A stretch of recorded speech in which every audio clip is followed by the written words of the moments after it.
And Mr. Hallum, my understanding is that you did resign your position with the legislature?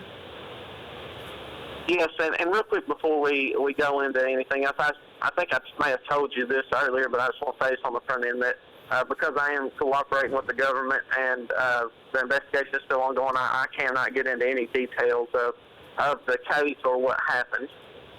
Okay, no, I understand. Yeah. Okay, do you regret what you did? Try one more time. Do you regret what you did? In the most sincere way I can possibly tell you, yes, I do. I feel horrible about what happened. I know that I made some mistakes and did some awful things, and I'd give anything to take them back, but I can't. So I'm going to, accept responsibility for what happened. And what do you feel was the lesson for you in all this? I guess the lesson here, to be learned is, people put their trust in somebody and they expect it to be kept and expect their trust to be respected and honored. And when you break it, that's not something to be taken lightly. And, people lose faith in you and the things that you stood for and what you believed in. And, that's probably what's the toughest thing, to deal with is, that I broke people's trust and that changes their opinion of me personally. And, that's a tough lesson to deal with. And what do you think your future is going to look like in the short term and the long term? To be honest with you, I think the only thing I want my future to look like in the short term and the long term is I just want to get back to doing what I did before.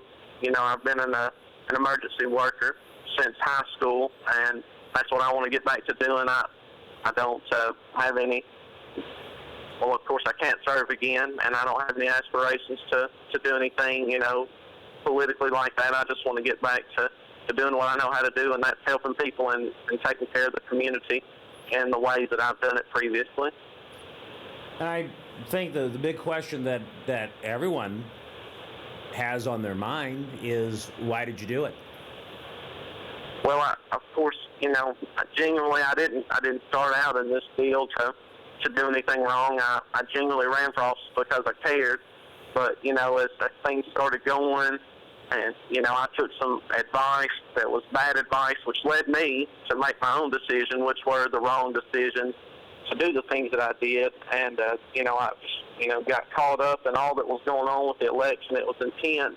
It was fast-paced, and I just, chose to turn a blind eye to what was going on and bless it and, let people do what they were doing and allowed myself to do the things that I did, in order to achieve the goal, which was to win the race. And, that's the terrible thing to do, to corrupt our process of, electing people to office, which is one of the most genuine and pure rights that we have here.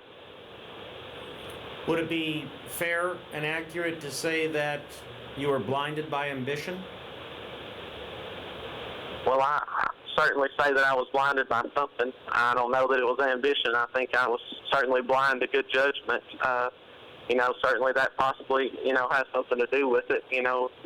Anybody that aspires to be in office or do anything like that is ambitious, and that is something that can cloud your judgment. So I guess that would be fair to say that possibly that was the truth. Is there anything else you'd like to add, sir? No, just, again, as humbly and sincerely as I can, I want to apologize to the people that genuinely did support me and voted for me, and the people that I let down. I can never apologize enough for what I've done. Okay. Well, again, I appreciate you spending the time, taking the time to speak with us. And Yes, have a good evening, sir.